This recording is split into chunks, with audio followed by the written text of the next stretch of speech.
been saying in different part of religious group that this event is taking place because so many people are not religious at this time.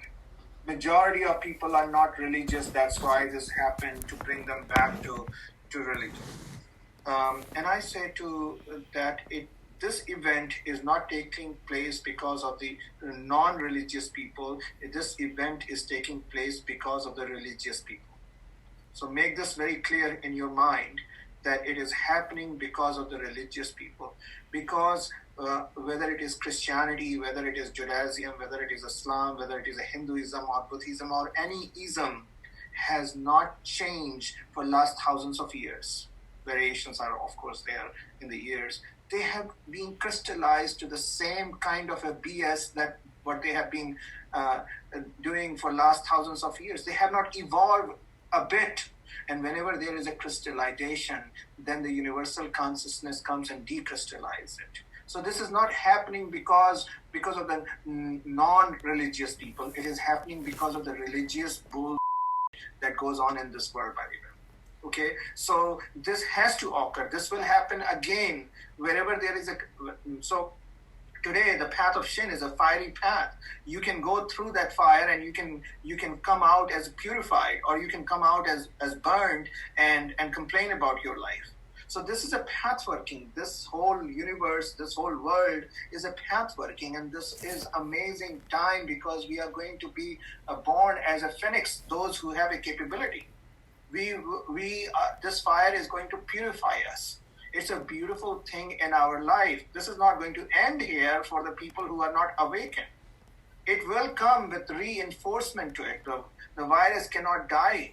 So please try to understand, if you try to impose the religion to the new consciousness which is awaiting to come, that is thousands of years old, of course they are not going to be religious. Of course they are going to run away from it. If you go and take children's underwear to grown up and say, hey, you wear it, what are they going to do? They are going to laugh and they are going to run away because they have grown up. They are already, so we can't continue to provide children's underwear to grown-ups.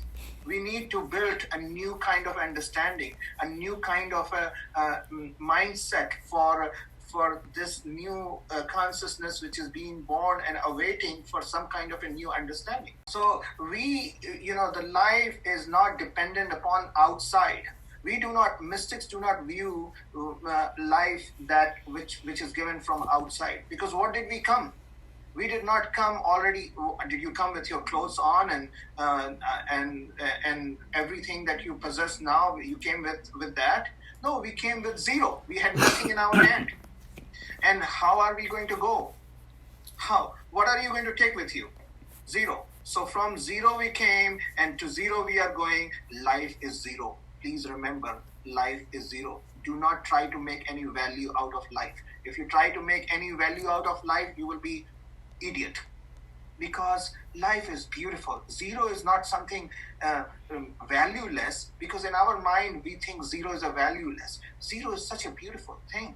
Zero is an infinite vastness. It doesn't matter how many zeros you are going to add to it. It will be still zero.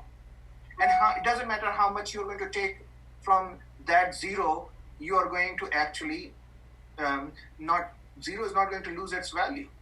So we must learn to live a life of a zero. This is why when you come to the higher path, especially when the last path, Aleph is the last path, zero, that's the zero, Arcanum zero. Zero is the last ultimate path which reaches to spirit from Hokmah to Kether. That is the ultimate union with zero. Spirit is zero. Spirit, and without that zero, no numbers gain any value. Imagine 1, 2, 3, 4, 5, 6, 7, 8, 9. They're very much limited. But if you keep adding zero after one, they gain exponential value. So you must understand that zero is not, when we say life is zero, that means life is a spirit. Life is and zero is represented by fool.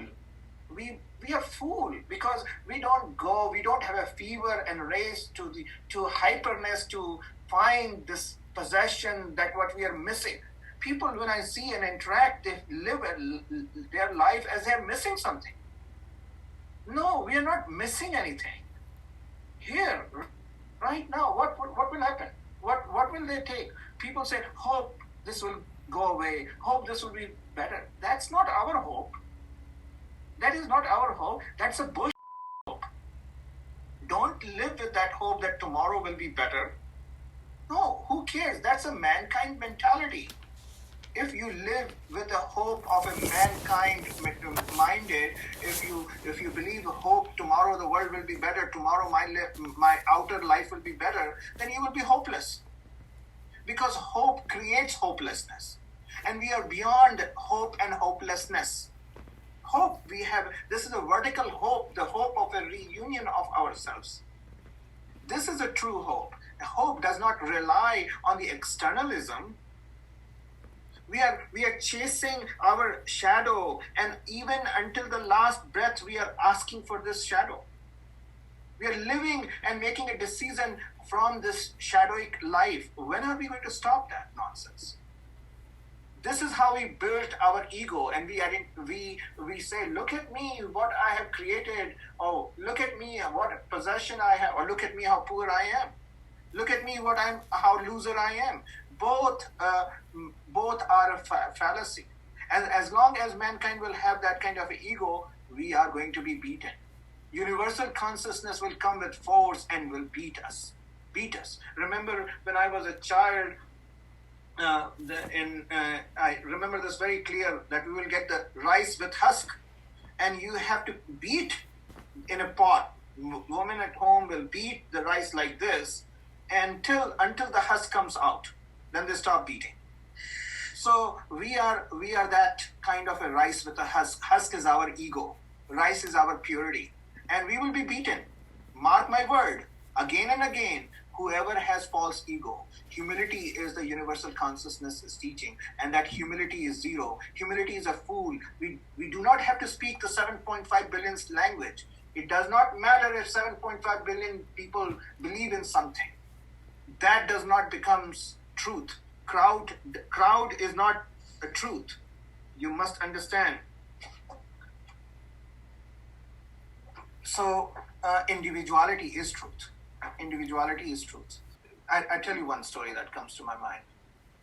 One man was walking with a donkey, and he had on the neck of a donkey a large glass that he considered a glass. In fact, it was the most beautiful diamond of the world.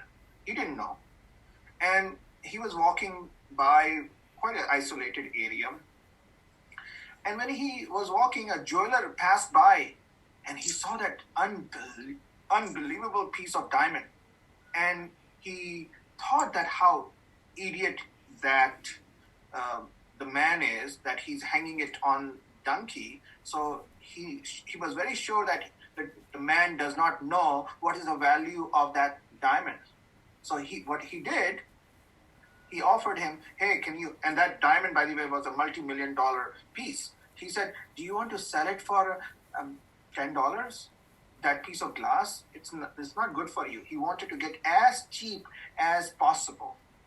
And the man said, no, I'm okay with that. And I want my donkey to have this piece of glass. I don't want to sell it for $10.